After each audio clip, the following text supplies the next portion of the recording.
और देवता चित्त न धरई, हनुमत सेई सर्व सुख करई। दोस्तों, संकट कटे मिटे सब पीरा, जो सुमिरे हनुमत बलबीरा। तो ये हनुमान जी की जयंती पर आप सभी को बहुत बहुत बधाई। और आज है दोस्तों 7 अप्रैल 2023 की दैनिक समसामयिक की हम आपके लिए डेली लेकर आते हैं। और ये जो फोटो आप देख रहे हैं ये सुदर्शन पटनायक जी ने बनाया है, जो हमारे एक सैंड आर्टिस्ट है। इन्हें भी आप याद रखिएगा। और हनुमान जयंती की आप सभी को बारंबार और बहुत बहुत बधाई दोस्तों। ठीक है, आइए शुरू करते हैं। दोस्तों, आप जानते हैं कि समसामयिक घटनाक्रम पर बनने वाले प्रश्न यूट्यूब पर आप सबसे पहले देखें। जो भी प्रश्न आते हैं वो प्रश्न जो चर्चा पूरे विश्व में कहीं होगी तो उसके पैटर्न के अनुरूप जो एग्जाम में आने वाला है वही उतना आपको इस क्लास में मिलेगा। और निसंदेह अगर आप इस क्लास को एंड तक देखते हैं तो आप क्वालिटी ऑफ कंटेंट से हमारे स्मार्ट एचडी क्लासेस से परिचित होंगे। और फिर आपको हमें नहीं कहना पड़ेगा कि चैनल को सब्सक्राइब कर लीजिए और अपने दोस्तों में शेयर कर दीजिए। तो दोस्तों चलिए शुरू करते हैं। समसामयिक और राज्य दर्शन स्टैटिक जी के हमारा टारगेट क्या होता है भाई साहब, कि जो भी समसामयिकी जो है अभी प्रेजेंट में है इसका कौन से स्टेट से क्या रिलेशन है उसको हम लिंक करते हैं। और उसके बाद हमारे जो है जीएस जो जर्नल स्टडी सामान्य ज्ञान एवं अध्ययन पेपर 2 है उसके बारे में हम सभी चीज़ों को इसमें ऐड करते हुए चलते हैं। ये क्लास आपके लिए बेहद ही महत्वपूर्ण है दोस्तों, आपको एंड तक देखना है। और निसंदेह आप पहली बार क्लास को देख रहे हैं, इसके बाद आज आप परिचित हो जाएंगे। आइए देखते हैं क्या है आज की महत्वपूर्ण सुर्खियां 7 अप्रैल 2023। एकदम ध्यान से देखते चलिए, पेन पेपर उठाइए। दोस्तों, हरियाणा सरकार ने मिड डे मील योजना में 58% के बजट की बढ़ोतरी, 14,409 प्राथमिक स्कूलों में मिलेगा गुणवत्तापूर्ण भोजन। आपको याद होगा अगर हमारी ये वीडियो देख रहे हैं भाई साहब, कि जब हम लोग पढ़ने के लिए जाते थे तो माता पिता जो है झोला दे देते थे, बेटा चुपचाप निकल जा, ठीक है, और चुपचाप निकल के पढ़ाई करके आ। हम लोग पढ़ के आते थे, शाम को 3 बजे तक लौट के आते थे, ना भोजन की व्यवस्था ना कुछ। अब सरकार इतनी ज़्यादा व्यवस्थाएं देख रही, आप देखिए कि एकदम वीआईपी क्वालिटी का भोजन। ये हरियाणा के मनोहर लाल खट्टर जी, इनके सीएम के बारे में पूछ लिया जाता है, हरियाणा के सीएम मनोहर लाल खट्टर। और ये जो है उन्होंने क्या किया है, 58% की बजट में बढ़ोतरी कर दी है, किसमें, मिड डे मील योजना में। ठीक है भाई साहब, अगला प्रश्न देखिए, इसका पूरा डिटेलिंग करेंगे। आप अभी महत्वपूर्ण सुर्खियां देख रहे हैं।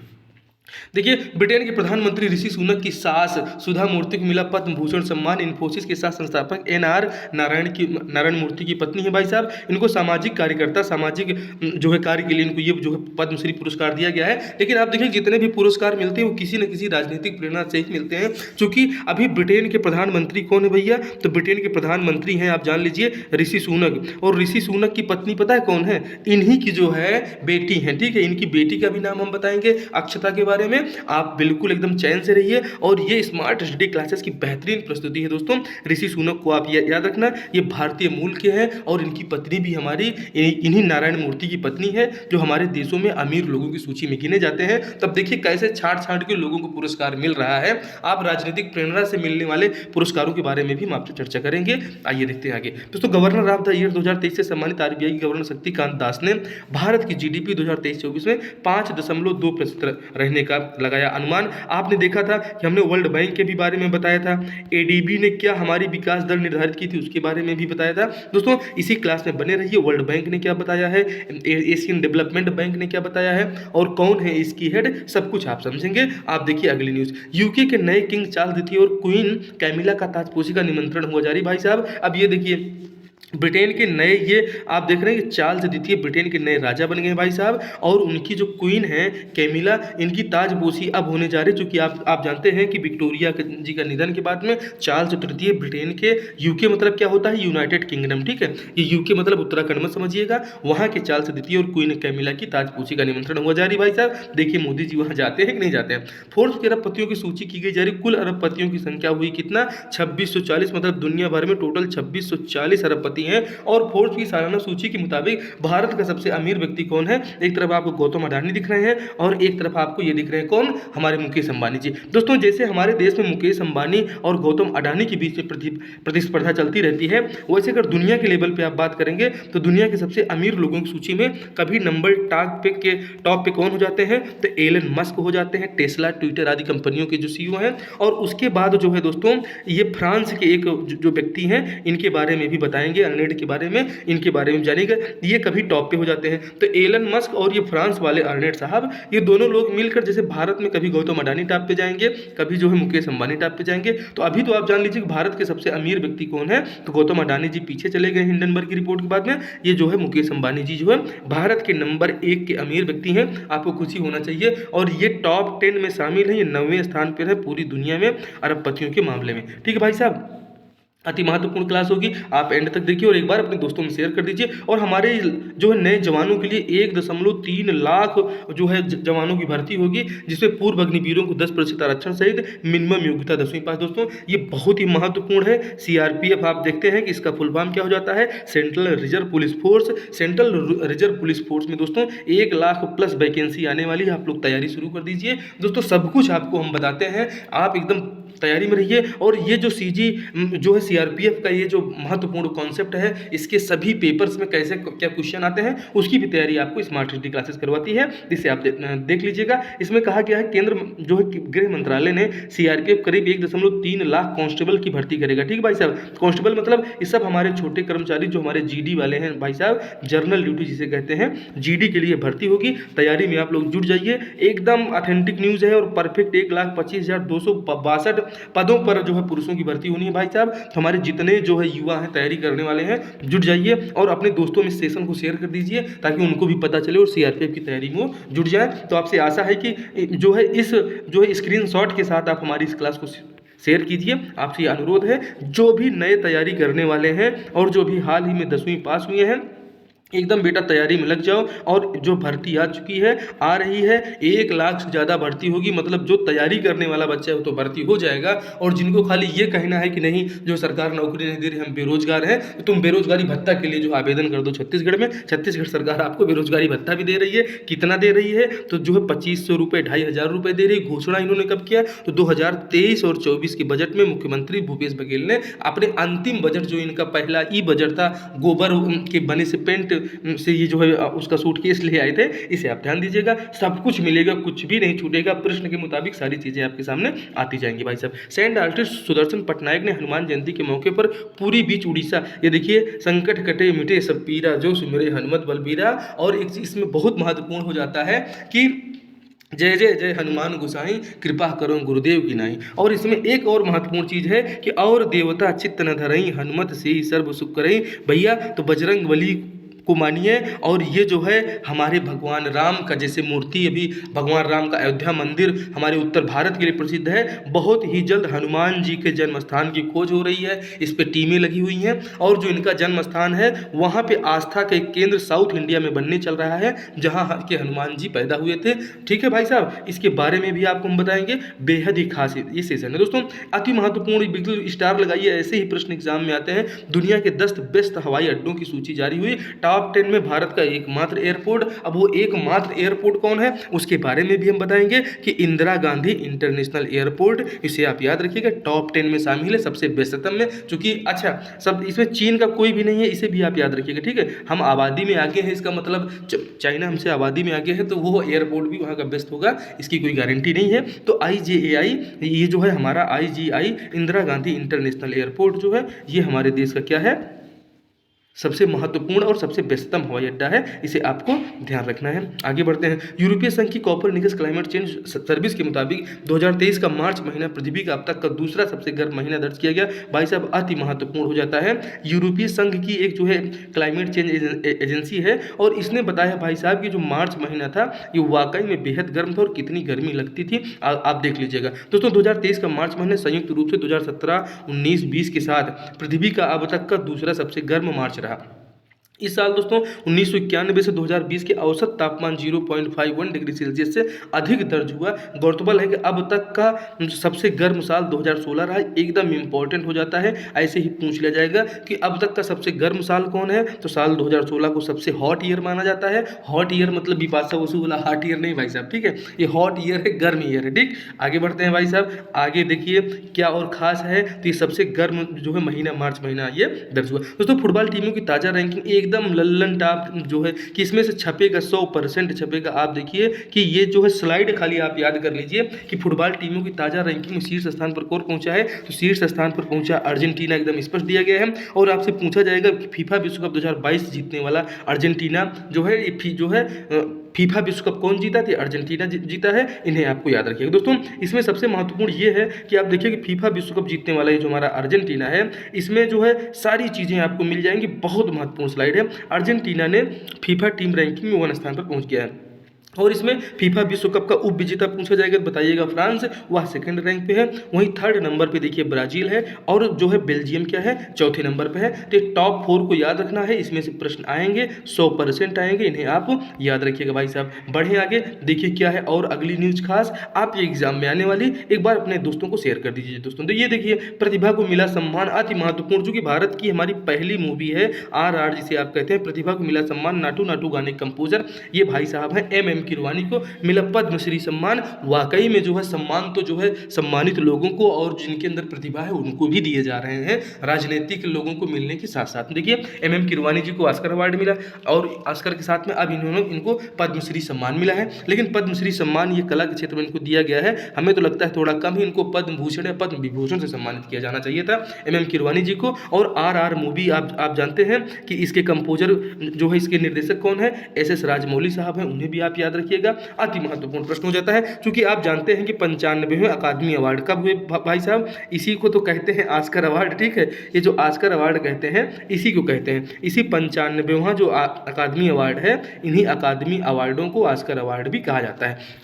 और इसी में आप जानते हैं कि हमारी जो फिल्म है RR, इसके गाने को क्या मिला है, तो इसके गाने को मिला है जो है ओरिजिनल सॉन्ग की कैटेगरी में ऑस्कर पुरस्कार। और किसको भारत से मिला है ये भी जान लीजिए, तो द एलिफेंट विस्पर्स आप याद रखिएगा, एलिफेंट विस्पर्स की पुनीत मोंगा जो है इसकी डायरेक्टर हैं, और गोंजाल बिस्की एक है, उनको भी याद रखिएगा।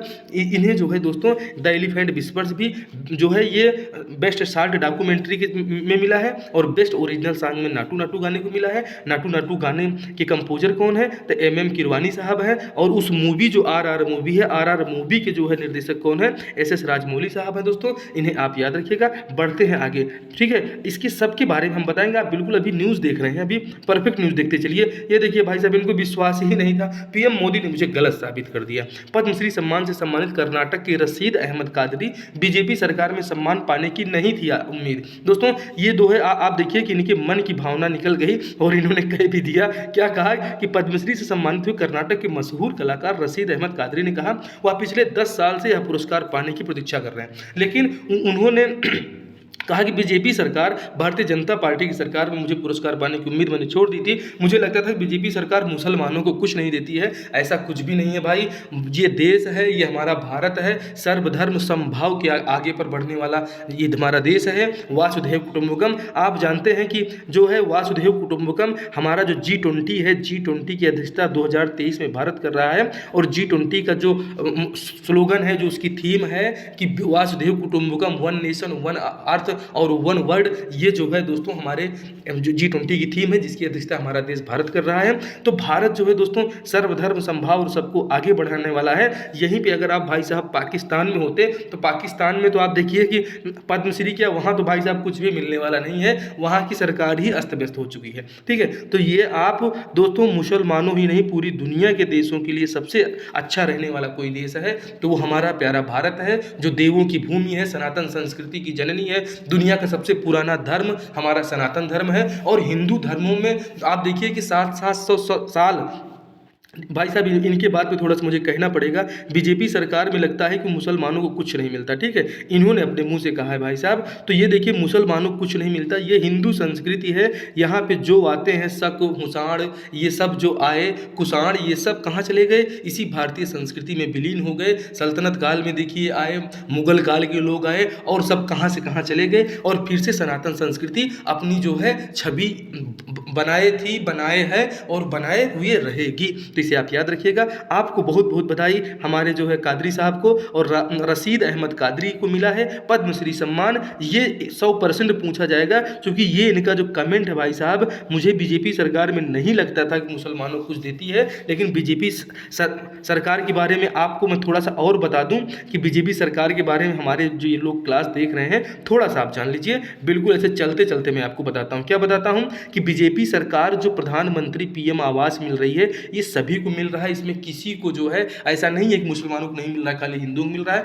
सभी के लिए मिल रहा है। दोस्तों आप जानते हैं कि जो है जब से कोरोना आया है, कोविड-19 आने के बाद से प्रति व्यक्ति को जो है 5 किलो राशन फ्री मिल रहा है। ये खाली हिंदुओं को नहीं, ये सभी मुसलमानों को भी मिल रहा है। किसान सम्मान निधि आप जानते हैं कि किसान सम्मान निधि 6,000 रुपये सालाना, ये खाली हिंदुओं को नहीं सभी लोगों को मिल रहा है। हिंदू, मुस्लिम, सिख, ईसाई आपस में है सब भाई भाई। लेकिन भाई साहब इसे आप जरूर याद रखिएगा, जो शौचालय सभी को मिले भाई साहब। उज्ज्वला योजना के तहत फायदा सभी को मिल रहा है। प्रधानमंत्री पेंशन योजना सभी को मिल रही है और सभी लाभार्थियों के साथ समव्यवहार होता है। ये देश जो है दोस्तों, इसकी छवि ही एक अलग है। ये है हिंदू देश, हिंदू धर्म और हिंदू सनातन को मानने वाला। और हिंदू देश से मतलब ये है कि अरब काल से आप आदि काल से आप देखेंगे इसे हिंदू हिंदू कहा जाता था। तो हमारे कहने का मतलब उस प्रकार से है हिंदू देश, क्योंकि संवैधानिक रूप से ये हिंदू राष्ट्र नहीं है। इसे आपको ध्यान रखना है। हमारे यहाँ सभी धर्मों का सम्मान और संभाव किया जाता है।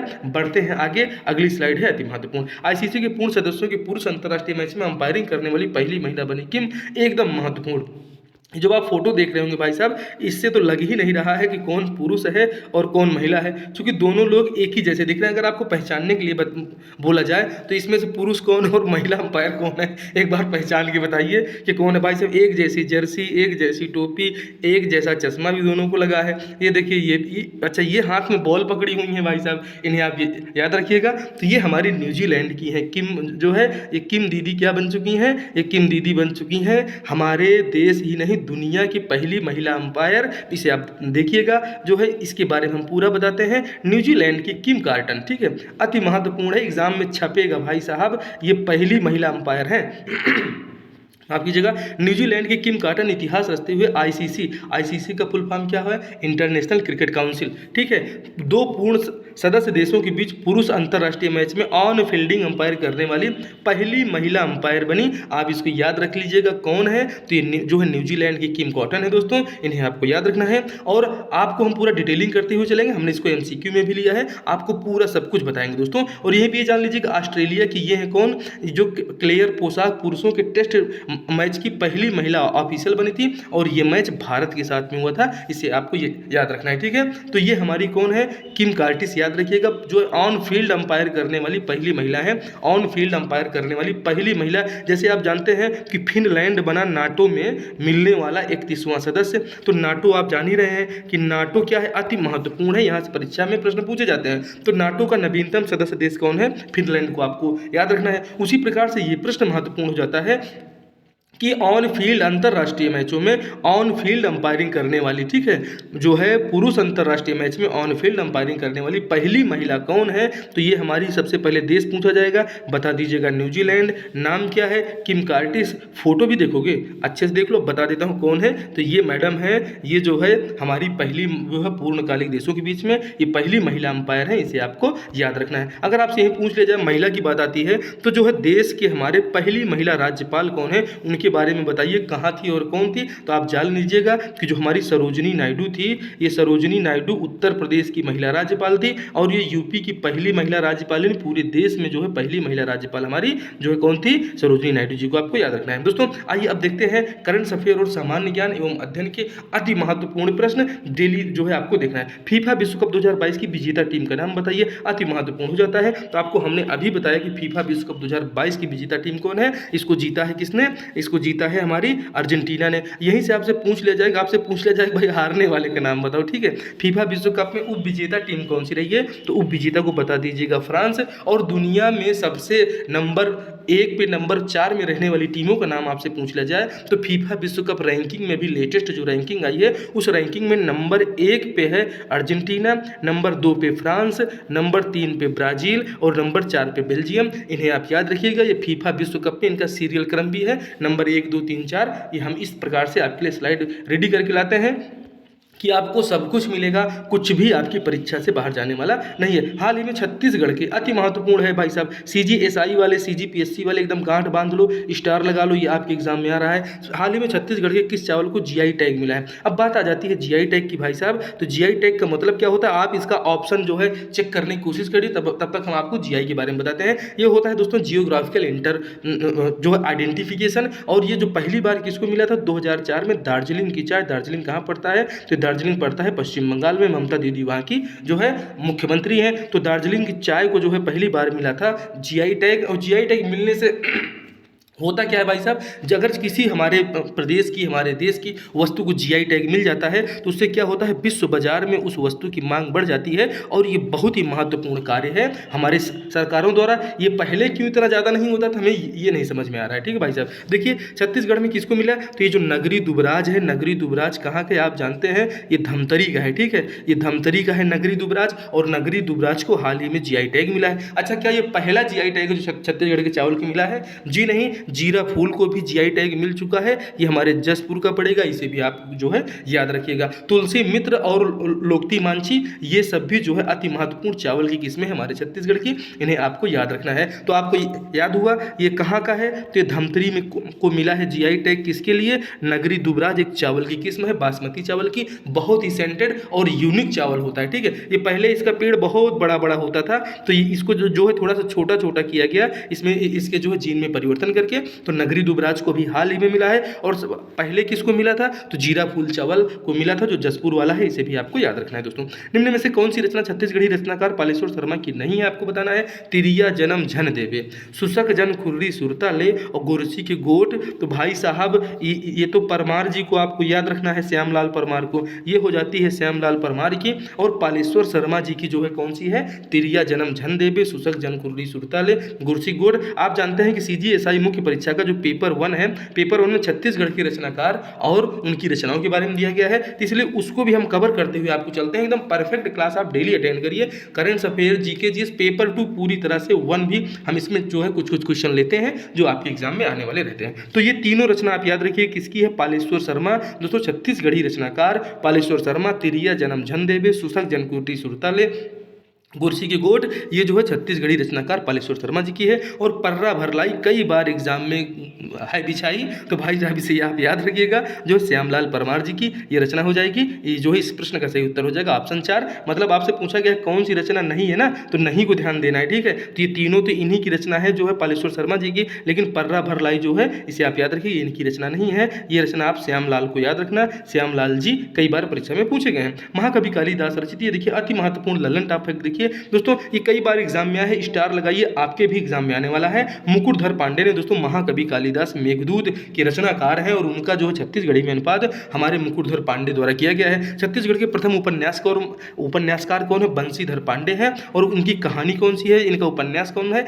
हीरू के कहनी, साल 1926 में हुआ था, इसे आप याद रखिएगा। और इसी से 2 साल पहले कर्नाटक का बेलगाम अधिवेशन हुआ था, जिसकी अध्यक्षता महात्मा गांधी जी ने की थी, इसे आप भी आपको याद रखना है। प्रथम कवि कौन है छत्तीसगढ़ के, तो छत्तीसगढ़ के प्रथम कवि हैं नरसिंह दास बैष्णो, इनकी रचना सिवायन 1904 में जो है आई थी। आप 1904 देखिए, 1904 में उस समय शासनकाल किसका चल रहा था, तो 1904 में इसमें लॉर्ड कर्जन यहाँ पे शासन कर रहा था, जो 1899 से भारत में गवर्नर जनरल बनकर आया था। और इसी ने क्या किया था, बंगाल का विभाजन 1905 में होता है, इसे आपको याद रखिएगा। इसी बंगाल विभाजन के विरोध में स्वदेशी आंदोलन कब प्रारंभ हुआ, उसे भी आप हमें छाप करके बताइएगा। ठीक है भाई साहब, आगे बढ़ते हैं, अति महत्वपूर्ण है। तो इसमें से आपको याद हुआ कि नहीं याद हुआ दोस्तों, मेघदूत का छत्तीसगढ़ी में अनुवाद मुकुटधर पांडे ने किया था। छत्तीसगढ़ के प्रथम उपन्यासकार बंसीधर पांडे हैं, हीरू की कहानी इनकी पहला उपन्यास है। और छत्तीसगढ़ के प्रथम कवि नरसिंह दास बैष्णो हैं, जिनकी रचना सिवायन आपको याद रखना है। दोस्तों छत्तीसगढ़ की प्रथम कहानी पूछ लिया जाए तो आप याद रखिएगा, प्रथम कहानी सुरही की गैया है। और जब प्रथम कहानीकार आएगा तो सीताराम मिश्र को तो आप बिल्कुल नहीं भूलेंगे। जब प्रथम कहानी ये लिख रहे हैं तो कहानीकार क्या जो है राम खिलावन लिखने आएंगे, ये भी जो है यही है सीताराम मिश्र। जो है थोड़ा सा दिमाग लगाइए जो है, और नज़दीक जो है ऑप्शन से भी बहुत लोग प्रश्न सही करके चले आते हैं कि 4 में से कौन ज़्यादा नज़दीक हो रहा है, आप ध्यान दीजिएगा। भारत के वर्तमान अटॉर्नी जनरल कौन है, एकदम लल्लन टॉप जो है, इसको याद रखिएगा। भारत के वर्तमान अटॉर्नी अटॉर्नी जनरल आप देखेंगे हमारे कौन है, आर वेंकट रमणी। भारत का महान्यायवादी कौन है अभी, तो अटॉर्नी जनरल ऑफ इंडिया है आर वेंकट रमणी। जो है नीति आयोग के सीईओ कौन है, तो जो है बीवीआर सुब्रमण्यम है। एस सोमनाथ कौन है भैया, तो ये इसरो के क्या है, जो है इसरो के हेड हैं अभी एस सोमनाथ को आपको याद रखना है, ठीक है। आर वेंकट रमणी कौन है, भारत के अटॉर्नी जनरल, ठीक है, भारत के अटॉर्नी जनरल हो जाएंगे, इन्हें याद रखिएगा, ये सब एग्जाम में आने वाले प्रश्न जरूर पूछे जाएंगे, ठीक है। बी आर सुब्रमण्यम कौन है, नीति आयोग की सीईओ। अब नीति आयोग का फुल फॉर्म पूछ लिया जाए तो क्या है, नेशनल इंस्टीट्यूशन ट्रांसफॉर्मिंग इंडिया जो है नीति आयोग का फुल फॉर्म हो जाएगा। बात करते हैं अगले ऑप्शन की, एस सोमनाथ कौन है, तो एस सोमनाथ इसरो के हेड है। इसरो का फुल फॉर्म पूछेंगे, क्या बताएंगे, इंडियन स्पेस रिसर्च ऑर्गेनाइजेशन। और दोस्तों जो है तुषार मेहता कौन है, तो तुषार मेहता के बारे में भी हम आपको बताएंगे। आइए अगले प्रश्न में देखिए, महाधिवक्ता महान्यायवादी कुछ तो ये होंगे, आइए उसके बारे में हम आपको बता रहे हैं। भारत का महान्यायवादी पहले समझ लीजिए, भारत का महान्यायवादी के जो पद का उल्लेख है संविधान के भाग 5 में दिया गया है। अति महत्वपूर्ण, स्टार लगाइए, पूछे जाते हैं। दोस्तों भारत के महान्यायवादी जो है, भारत का एक महान्यायवादी होगा, एक संविधान किस अनुच्छेद में कहा गया है, अनुच्छेद 76 में कहा गया है। और आपसे पूछा जाए भारत का सर्वोच्च विधि अधिकारी कौन होता है, तो भारत का सर्वोच्च विधि अधिकारी अटॉर्नी जनरल ऑफ इंडिया होता है, जिसे महान्यायवादी कहा जाता है। अब इनके बारे में हम आपको और कुछ भी बताएंगे। देखिए आईएमएफ, दोस्तों वो हम प्रश्न लिए हैं, आप बिल्कुल टेंशन न लें, उसके बारे में हम आपको बता रहे हैं कि भारत का सर्वोच्च विधि अधिकारी, महान्यायवादी के भी बारे में बताएंगे, महाअधिवक्ता के भी बारे में बताएंगे, और अपर अधिवक्ता के भी बारे में आपको हम बताने वाले हैं। आप बिल्कुल क्लास को एक बार शेयर करके आ जाइए, और तब तक हमें ये जो इस प्रश्न का उत्तर जो दीजिए कि आईएमएफ इंटरनेशनल मॉनिटरी फंड के एमडी कौन है। क्योंकि आईएमएफ ने अभी क्या है, आईएमएफ ने जारी किया है क्या, भारत की विकास दर जो है कम रहने वाली है। तो जो हमारी आईएमएफ है, आईएमएफ का फुल फॉर्म होता है इंटरनेशनल मॉनिटरिंग फंड, इसे आपको याद रखना है। इसकी जो हेड है अभी ऑप्शन 2 में दी गई है, क्रिस्टलिना जॉर्जिवा इसकी हेड हो जाएंगे, इन्हें आपको याद रखना है। रुचिरा कंबोज कौन है भैया, तो हमारा जो संयुक्त राष्ट्र है, संयुक्त राष्ट्र संघ में स्थायी भारत की प्रतिनिधि हैं रुचिरा कंबोज जी। जय शाह कौन है, तो भैया जय शाह आपके बीसीसीआई के सचिव हैं, इन्हें आपको याद रखना है। प्रियंका चोपड़ा को आप नहीं जानते क्या, ऐसा कोई बंदा ही नहीं जो प्रियंका चोपड़ा को भाई साहब नहीं जानता हो, ठीक है। ऋतिक रोशन साथ कितनी ज़्यादा फिल्में की है, और इनको भारत में कोई शादी करने वाला नहीं मिला, तो अमेरिका के निक जोनस जो वहाँ के एक सिंगर हैं, और ये जो है हॉलीवुड से परेशान होकर, बॉलीवुड से परेशान होकर ये हॉलीवुड में गई, क्योंकि बॉलीवुड में जो है बहुत ज़्यादा कंपटीशन, और यहाँ पे कुछ ही लोगों खाली बोलबाला था, ठीक है। तो आप देखिए कि ये बेचारी कहाँ चली गई, प्रियंका चोपड़ा, और इनको हाल ही में वहाँ की एक मूवी में जो है क्या मिला है, इनको काम करने का मौका मिला है। तब ये आप अभी तक बॉलीवुड में दिख रही थी, अब ये हॉलीवुड में भी नजर आएंगी भाई साहब। और जॉन सीना ने इनको बधाई भी दी है, ठीक भाई साहब। जॉन सीना आप जानते हैं, जॉन सीना अगर आपने कभी WWE देखा हो, तो WWE में जो छोटा सा आदमी पटकता है लोगों को ना, तो उनकी हालत खराब कर देता है भाई साहब। तो जॉन सीना ने उनको बहुत बधाई दी है, वही जॉन सीना है, और ये अमेरिकन एक्टर भी हैं, तो इन्हें आप याद रखिएगा। ये हमारी प्रियंका जी हो गई, जैसा बीसीसीआई वाले हो गए, क्रिस्टिना जॉर्जिया आईएमएफ के जो है क्या है, हेड है, और रुचिरा कंबोज भारत की स्थायी प्रतिनिधि है संयुक्त राष्ट्र संघ में, जो अमेरिका में इसका मुख्यालय आपको पड़ता है। भारत के सॉलिसिटर जनरल कौन है भाई साहब, तो अब यहीं पे आप देख लीजिए कि भारत के सॉलिसिटर जनरल हैं वो कौन हो जाएंगे, तुषार मेहता साहब क्या है, ये भारत के सॉलिसिटर जनरल हैं, इन्हें आपको याद रखना है। इसीलिए हमने कहा भाई साहब एंड तक बने रहिए, अपने दोस्तों में एक बार शेयर कर दीजिए, कुछ भी नहीं छूटेगा। आपको हम ये भी बताएंगे कि भारत में ये संवैधानिक पद है कि असंवैधानिक पद, अगर आपसे पूछ लिया जाए क्या बताएंगे कि ये जो आर वेंकट रमणी है, ये तो क्या है, ये भारत के अटॉर्नी जनरल ऑफ इंडिया है, ये एक संवैधानिक पद है। लेकिन क्या ये तुषार मेहता वाला पद, भारत का सॉलिसिटर जनरल, ये संवैधानिक है, वैधानिक है, इसके बारे में भी हम चर्चा करेंगे। आइए अगली स्लाइड में देखते हैं। भारत का दूसरा विधिक अधिकारी कौन होता है भाई साहब, तो ये देखिए भारत का पहला विधिक अधिकारी तो महान्यायवादी होता है, लेकिन जो दूसरा विधिक अधिकारी होता है महाधिवक्ता होता है। ऑप्शन 2 आपका सही हो जाएगा। अब कुछ लोग भारत के उपराष्ट्रपति को लगाने के चक्कर में पड़ रहे हैं, ऐसी गलती बिल्कुल मत करना, ठीक है। और भारत के अपर महाधिवक्ता, इनके बारे में भी बताएंगे। ये जो अपर महाधिवक्ता होते हैं, ये वैधानिक पद होता है, संवैधानिक पद नहीं होता, इन्हें भी आपको याद रखना है, ठीक है। और भारत का महान्यायवादी एक संवैधानिक पद है, इसे भी आपको याद रखना है। ऐसे भी प्रश्न एग्जाम में पूछे जा रहे हैं, स्टार लगा के रखिएगा, ये आपको परीक्षा में देखने को मिलने वाले हैं। आगे बढ़िए भाई साहब, समझ में आया भारत का दूसरा विधिक अधिकारी कौन है, तो भारत का दूसरा विधिक अधिकारी होता है महाधिवक्ता। पहला विधिक अधिकारी कौन होता है, तो भारत का मुख्य विधिक अधिकारी महान्यायवादी होता है। जो सुप्रीम कोर्ट में किसी मामले में जो है जाके क्या करता है, वहाँ पे अपना पक्ष रखता है, सरकार केंद्र सरकार का जो है पक्ष रखता है। ठीक है, ये जो है किसी भी सदन में जा सकते हैं, इनको कोई सदन में जाने से रोक नहीं सकता है। ये चीज़ें महाधिवक्ता के बारे में आपको याद रखना है। भारत के पहले महान्यायवादी कौन थे, स्टार लगा लीजिए और बताइए कितनी बार एग्जाम में आया है। तो भारत के पहले महान्यायवादी कौन थे, MC सीतलवाड़, इन्हें आपको याद रखना है, ये भारत के पहले महान्यायवादी थे। दूसरे पूछ लिया जाए कौन है, तो CK दफ्तरी थे। ठीक है, और वेणुगोपाल राव अब नहीं है भाई साहब, इन्हें आपको याद रखिएगा। मुकुल रोहतगी कौन है, ये भी जो है महान्यायवादी रह चुके हैं भाई साहब। भारतीय संविधान के किस भाग में निर्वाचन आयोग के संबंध में प्रावधान किए गए हैं, अति लल्लन टॉप क्वेश्चन एग्जाम में बार बार आता है निर्वाचन आयोग के बारे में। तो निर्वाचन आयोग जैसे 324 आप देखते हैं तो आपको पता चल जाता है कि अब निर्वाचन आयोग की बात की जा रही है, और ये संविधान के भाग 15 में आपको मिल जाएगा। भाग 5 में क्या मिलेगा, भाग 3 में क्या मिलेगा, आइए इसके बारे में भी हम आपको बताते हैं। सब कुछ समझ में आएगा, कुछ भी परीक्षा से भाग के नहीं जा पाएगा। ठीक है, एकदम परफेक्ट क्लास है, देखते चलिए। भारतीय संविधान के किस भाग में निर्वाचन आयोग के संबंध में प्रावधान है, तो जो प्रावधान हो जाएंगे भाई साहब जो है ये हमारे संविधान के अनुच्छेद जो है भाग 15 में अनुच्छेद 324 से लेकर 329 का तक। ठीक है, 329 का तक इसका प्रावधान किया गया है। निर्वाचन आयोग के बारे में सब कुछ बताया गया है, ये हमारा निर्वाचन आयोग होगा। ठीक है, आइए आगे बढ़ते हैं। और मौलिक अधिकारों तो आप नहीं भूले हैं ना भाई साहब, मौलिक अधिकार को मत भूलिएगा। और मौलिक अधिकार का एक IMP वीडियो दोस्तों चैनल पे, मौलिक अधिकार मौलिक कर्तव्य जो है भारतीय संविधान की महत्वपूर्ण क्लासेस दोस्तों, इसको हम इसी जो है क्लास के जो है इसका जो है अपना लिंक डाल देंगे, उस लिंक में आप इन क्लासेस को देख लीजिएगा, सब कुछ आपको याद हो जाएगा। क्योंकि करंट अफेयर के साथ में आपको सब कुछ बताते चले भाई साहब, तो ये क्लास जो है 4-4 5-5 घंटे चलेगी। भारत में निर्वाचन आयोग की स्थापना कब हुई, अति महत्वपूर्ण लल्लन टॉप कई बार पूछा जाता है। और आप 25 जनवरी क्या मनाते हैं, मतदाता दिवस क्यों मनाते हैं, मतदाता दिवस अपनी मर्जी से मना लेंगे क्या, अपनी मर्जी से नहीं मनाते हैं। इसी दिन आपको 25 जनवरी को भारत निर्वाचन आयोग की स्थापना हुई थी। 25 जनवरी 1950 की डेट आपको याद रखना है। भारत के निर्वाचन आयोग की स्थापना की गई है। भारत में पहला आम चुनाव पूछ लिया जाए कब हुए, तो 1951-52, ये बार बार एग्जाम में आता है, 1951-52 आपको याद रखना है। ठीक है भाई साहब, और 26 नवंबर यहाँ पे 1949 दिया गया है। तो 26 नवंबर 1949 क्या है भाई साहब, इसी दिन जो है ये 26 नवंबर को संविधान दिवस मनाया जाता है, इसे आपको याद रखना है। 26 नवंबर संविधान दिवस मनाया जाता है। ठीक है, और 26 नवंबर 1949 को संविधान के कुछ भागों को अंगीकृत और अंगीकार किया गया था।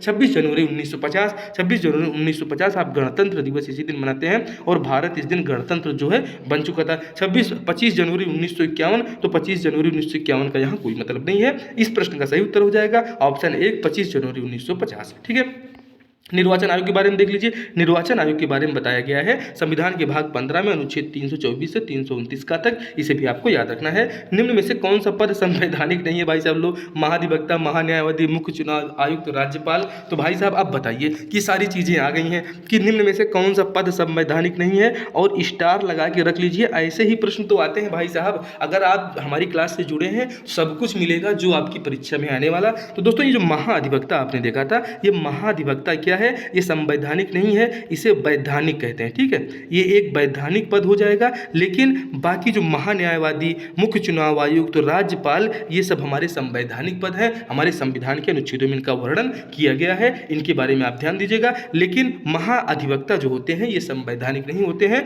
ये वैधानिक होते हैं। इन्हें आपको याद रखना है, कई बार एग्जाम में ये आया है, स्क्रीनशॉट लेके रख लीजिए कि संवैधानिक पद नहीं है तो भैया महाधिवक्ता का संवैधानिक पद नहीं, बाकी महान्यायवादी, मुख्य चुनाव आयुक्त, राज्यपाल, ये सब हमारे को क्या हो जाएंगे, ये संवैधानिक पद हो जाएंगे। विश्व की सबसे बड़ी पार्टी का दर्जा किसे मिला है भाई साहब, जो कभी जनसंघ के नाम से पार्टी हुआ करती थी, वो पार्टी आज पूरी दुनिया की सबसे बड़ी पार्टी है। और उस दुनिया के नेता PM मोदी आज दुनिया के सबसे फेमस, सबसे प्रसिद्ध नेता हैं, जिनकी अप्रूवल रेटिंग 76% है। और ये रिपोर्ट भी हाल ही में अमेरिका द्वारा जारी की गई एक एजेंसी की है, जो 20 देशों को जो है मिला के लेती है, जो है ये रिपोर्ट बनाती है मतदाताओं के रुझान के ऊपर। ठीक है, तो ये वही पार्टी है जो दुनिया की सबसे बड़ी पार्टी कौन बन चुकी है, ऑप्शन 3 में दिया गया है, रिपब्लिकन पार्टी। ये Bharatiya Janata party, Republican party, labour party, Pakistan democratic front, ये सब का कोई मतलब नहीं है। आप ध्यान दीजिए कि ये हमारा प्यारा भारत है, और भारत की पार्टी कौन सी है, भारतीय जनता पार्टी। भारतीय जनता पार्टी जो है दुनिया की सबसे बड़ी पार्टी बन गई है। भारतीय जनता पार्टी के लीडर प्रधानमंत्री नरेंद्र मोदी जी इस समय समय दुनिया के सबसे नंबर 1 के नेता हैं। ये नेता जो है बने हैं किससे? ये गौतम अडानी या अंबानी के फ़ोन करने से नहीं बनते हैं, ठीक है भाई साहब। ये प्रधानमंत्री के फ़ोन करने से बनने वाले लोग नहीं हैं। ये जो है एकदम स्वतंत्र एजेंसी है अमेरिका की, वो इसको जारी करती है और उसने कहा है कि प्रधानमंत्री नरेंद्र मोदी 76% अप्रूवल रेटिंग के साथ दुनिया के सबसे टॉप के लीडर हैं। ये भी एग्जाम में आएगा जो है। आगे बढ़ते हैं। इस प्रश्न का सही उत्तर हो जाएगा ऑप्शन 3, विश्व की सबसे बड़ी पार्टी का दर्जा किस पार्टी को मिला है? भारतीय जनता पार्टी, जिसे अब बीजेपी कहते हैं। और बीजेपी ने अभी जो है कल क्या मनाया है? अपना 44वां स्थापना दिवस मनाया है। देखिए 44 साल की पार्टी ये कहाँ से कहाँ चली गई। और जो ए.ओ. ह्यूम आप जानते हैं 1885 में देश की आज़ादी की लड़ाई के लिए बनाई गई पार्टी जो है कांग्रेस पार्टी, भारतीय राष्ट्रीय कांग्रेस, आज कहां से कहां चली गई। आप देखिए कि जिस विचारधारा से पूरा देश कांग्रेस पार्टी के साथ एक होकर और भारत की आज़ादी में इतनी महत्वपूर्ण भूमिका निभाया, और उस पार्टी की विचारधारा ने जो है आज उस पार्टी को हमारे देश के लोगों के निगाह से पता नहीं कैसे उतार दिया, या कि क्या प्रोपोगंडा हुआ, ये पॉलिटिकल बात हो जाएगी। लेकिन आप इसे ध्यान दीजिएगा कि 1885 में कांग्रेस की स्थापना हुई थी, इन्हें आपको याद रखना है। और ये जो 44 साल मात्र की पार्टी है, आप देखिए कि जो है अभी 85वां कांग्रेस का अधिवेशन आपसे पूछ लिया जाए तो कहाँ हुआ था? तो भैया रायपुर में हुआ था। जो है भारतीय राष्ट्रीय कांग्रेस का 85वां अधिवेशन रायपुर में आयोजित किया गया था। दोस्तों फोर्ब्स की सालाना सूची के मुताबिक भारत के सबसे अमीर व्यक्ति कौन है? अति महत्वपूर्ण है भाई साहब। गौतम अडानी, शिव नाडर, साइरस पूनावाला, मुकेश अंबानी, ये सभी हमारे जो है अमीर लोग हैं, ठीक है। ये सभी अमीर लोग हैं। लेकिन इन अमीरों में सबसे अमीर अभी कौन है? तो भैया गौतम अडानी मत लगाना, ये पीछे हो चुके हैं, करंट अफेयर आप पढ़ाई नहीं करते हैं, ठीक है। मुकेश अंबानी साहब है, ये अभी जस्ट रिपोर्ट कल रात को आई है। इसमें मुकेश अंबानी जी फोर्ब्स की सालाना सूची में टॉप के लीडर बन चुके हैं। 95वें ये देखिए आ गया, 95वें अकेडमी अवार्ड्स में बेस्ट ओरिजिनल सॉन्ग का जो है अवार्ड किस फिल्म को मिला है? तो भैया बेस्ट ओरिजिनल सॉन्ग का जो अवार्ड मिला है वो फिल्म RR को मिला है। इसमें आप जानते हैं हमारे रामचरण भैया और हमारे जूनियर NTR क्या थे भाई साहब? ये इसके हीरो थे। और इसके जो है पूछ लिया जाए कि RR के कौन थे? तो जो राजमौली साहब हैं, राजमौली को आप याद रखिएगा, इसके निदेशक हो जाएंगे। MM किरवानी को जो है ओरिजिनल सॉन्ग के कंपोजर के लिए क्या मिला है? अवार्ड मिला है। और MM किरवानी को अभी पद्मश्री से भी सम्मानित किया गया है। इसे भी आपको अपने दिमाग में बैठा कर रखना है, ठीक है। पद्मश्री भी सम्मान मिला है। तो 95वें अकेडमी अवार्ड्स में बेस्ट ओरिजिनल सॉन्ग का अवार्ड किस फिल्म को मिला है भैया? तो फिल्म RR का गाना है नाटू नाटू, ये नाटू नाटू को मिला है। इसे आपको याद रखना है, नाटू नाटू। और नाटू नाटू के कंपोजर MM किरवानी क्या मिला है? इनको पद्मश्री सम्मान भी अभी सम्मानित किया गया है। बात करते हैं everything everywhere all at once.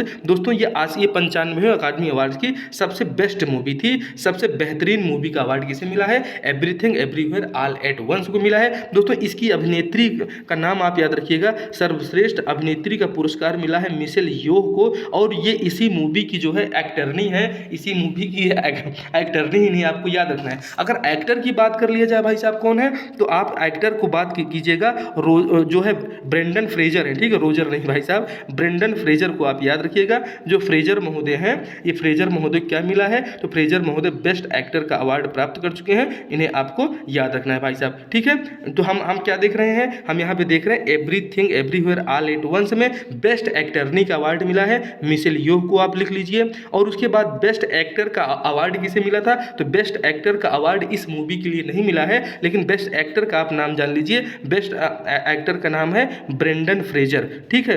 ये ब्रेंडन फ्रेजर महोदय हैं, ये बेस्ट एक्टर हैं भाई साहब। गोरे गोरे दिखते हैं, बड़े सुंदर लगते हैं, ठीक है। और मिशेल योह की तो बात ही अलग है भाई साहब, ये बहुत ही महत्वपूर्ण है। ये छपने वाले प्रश्न है, इसके एग्जाम में आएगा, इसको मजाक में लेने की जरूरत नहीं है। और अगर आप तैयारी कर रहे हैं तो आपको ये पता होगा कि द एलिफेंट विस्पर्स को क्या मिला है? तो बेस्ट डॉक्यूमेंट्री का अवार्ड मिला है। इसकी डायरेक्टर कौन है? पुनीत मोंगा है। पुनीत मोंगा को आप याद रखिएगा। और एक गोंजाल बिस्की साहब भी, उन्हें भी आपको याद रखना है। दोस्तों हमारी एक मूवी इसमें चूक गई थी। किसमें चूकी थी? तो जो नवालिनी है भाई साहब, ये नवालिनी जो है विपक्ष के नेता हैं, कहाँ? रसिया के। और इनके ऊपर एक मूवी बनी है। ये बेचारे नवालिनी अभी जेल काट रहे हैं, ठीक है। व्लादिमीर पुतिन इनको जेल भेज दिया गया है, अपने विपक्ष के नेता को ये जेल काट रहे हैं, पिछले 10 साल से जेल में है। और इनके ऊपर बनी हुई फिल्म को क्या मिला है? तो फिल्म को मिला है जो है अवार्ड, ये ऑस्कर अवार्ड में सम्मानित हुई है। इसे आपको याद रखना है भाई साहब। आगे देखते हैं, पूरी स्लाइड सभी प्रश्न महत्वपूर्ण है। अब ये देखिए भाई भाई साहब, अति महत्वपूर्ण स्टार लगा लीजिए, क्लास में एंड तक आपको रहना है।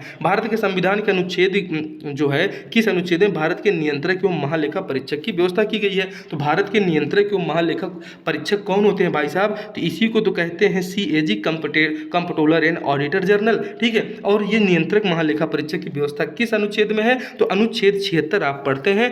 अनुच्छेद 76 कौन से भाग में पड़ता है? भाग 5 में आपको मिलता है। और भाग 5 में क्या होता है कि नियंत्रक महालेखा परीक्षक एग्जाम में आते हैं, इसलिए हम आपको बता रहे हैं, ठीक है, ठीक है। तो देखिए, नियंत्रक एवं महालेखा परीक्षक जो कैग हैं, CAG हैं, ये अनुच्छेद 76 में इसकी व्यवस्था की गई है। अब यहाँ पे आ जाता है 324। तो आप जानते हैं कि 324 में निर्वाचन आयोग के बारे में बात की गई है, ये आपको बिल्कुल याद होगा। भाग पूछ लिया जाए तो बता देना, भाग 15 में निर्वाचन आयोग के बारे में बात की जाती है। अनुच्छेद 148 क्या होता है? आइए अनुच्छेद 148 की पूरी डिटेलिंग हम आपको बताते हैं दोस्तों। इसके बाद वो प्रश्न आ रहा है, बिल्कुल परेशान ना हो, क्लास बहुत बड़ी हो जाएगी अगर हर ऑप्शन में उसका उत्तर हम बताते रहेंगे तो। दुनिया के 10 सबसे बेस्ट हवाई अड्डों की सूची 2022 जारी हुई। टॉप 10 में भारत का कौन सा एयरपोर्ट है भैया? तो आप देखिए टॉप 10 में हमारा क्या है?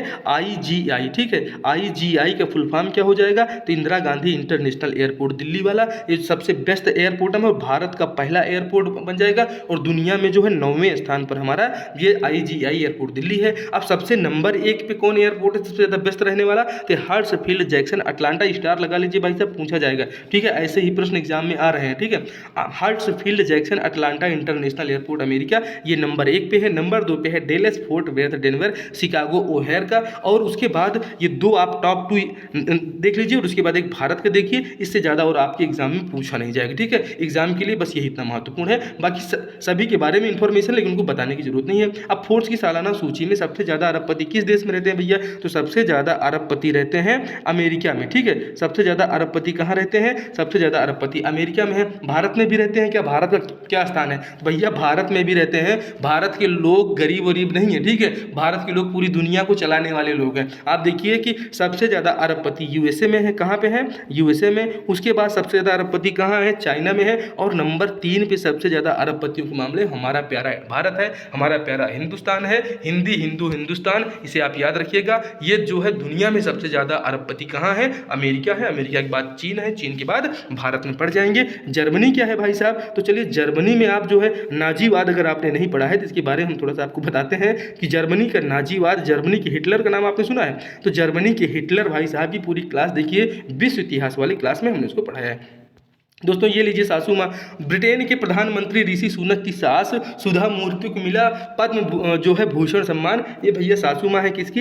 ये सासू माँ है जो है हमारे जो है प्रधानमंत्री जी की, ब्रिटेन के प्रधानमंत्री जिन्होंने हमको गुलाम बनाया, आज वहीं पे प्रधानमंत्री जो है बन के बैठे हैं हमारा प्यारा भारतीय। और इनकी पत्नी जो है, इनकी पत्नी अक्षता मूर्ति, ये पहले नंबर पर दिया गया है। आप देखिए ब्रिटेन के प्रधानमंत्री ऋषि सुनक की सास सुधा मूर्ति को मिला पद्म भूषण सम्मान। इन्फोसिस के साथ संस्थापक NR नारायण मूर्ति की पत्नी, इनकी पुत्री का नाम बताओ भाई साहब? तो इनकी पुत्री का नाम हम इसलिए पूछ रहे हैं कि इन्हीं की पुत्री है जो ब्रिटेन के प्रधानमंत्री की पत्नी है, जिनका नाम है ऋषि सुनक। अभी हाल ही में वो प्रधानमंत्री वहाँ के बने हैं। नारायण मूर्ति कौन है? हमारे देश के अमीर लोग हैं। इनकी पत्नी को क्या मिला है? इनकी पत्नी को पद्मश्री अवार्ड मिला है। तब आप देखिए कि भाई साहब वो ब्रिटेन से भी रिलेटिव है। इससे सम्मान कहाँ कहाँ होगा? ब्रिटेन की पत्नी को मिला भाई साहब, ठीक है। ब्रिटेन के प्रधानमंत्री की पत्नी की माँ को मिला है तो ब्रिटेन भी खुश हुआ और भारत के नारायण मूर्ति अमीर आदमी ये भी खुशी है। और भारत सरकार तो जो है लगातार ऐसे ही लोगों को दे रही है। देखिए कि जो नेता टाइप के लोग हैं, जो पूर्व नेता हैं, पूर्व राज्यपाल हैं, पूर्व मुख्यमंत्री हैं,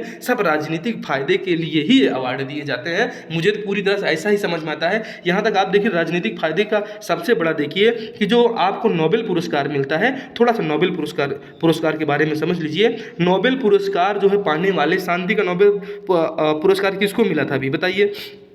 तो शांति का जो नोबेल पुरस्कार है भाई साहब, ये मिला था एलेस बियालित्स्की थे, ठीक है। एलेस बियालित्स्की कहाँ के रहने वाले थे? तो भैया बेलारूस के रहने वाले थे। और इनको क्यों मिला था? ये वहाँ के मानवाधिकार जो है संरक्षण करता थे, मानवाधिकार कार्यकर्ता थे। और उन्होंने ये रूस और यूक्रेन युद्ध को शांत कराने के लिए बात की और इसके लिए अमेरिका ने उनको दिलवा दिया क्या? शांति का पुरस्कार। और जैसे शांति का पुरस्कार पाए, बेलारूस ने इनके ऊपर लगा दिया धारा 124 देशद्रोह लगा के इनको क्या कर दिया? इनको जेल में डाल दिया, इनको उनको जो है 10 साल की सज़ा का ऐलान हो गया है। अब ये देखिए, इसी हमने कहा था कि जितने पुरस्कार हैं, अब आप देखिए कि जो है आपकी मूवी हम बताते हैं नाटू नाटू को भी जो है जो ऑस्कर अवार्ड मिला है, इसका पॉलिटिकल रीजन कहाँ से है? तो इसका पॉलिटिकल रीजन ये है कि जो नाटू नाटू गाना ओरिजिनल सॉन्ग में इसको मिला है, इसीलिए ओरिजिनल सॉन्ग में मिला है कि जो हमारे यूक्रेन के राष्ट्रपति हैं, ठीक है, यूक्रेन के राष्ट्रपति का नाम बताइए, व्लादिमीर ज़ेलेंस्की, जो लगातार 1 साल से युद्ध लड़ रहे हैं। इनका जो राष्ट्रपति भवन है, उसी राष्ट्रपति भवन के अंदर नाटू नाटू गाने की शूटिंग हुई है, और नाटू नाटू गाने की शूटिंग राष्ट्रपति भवन के अंदर हुई है,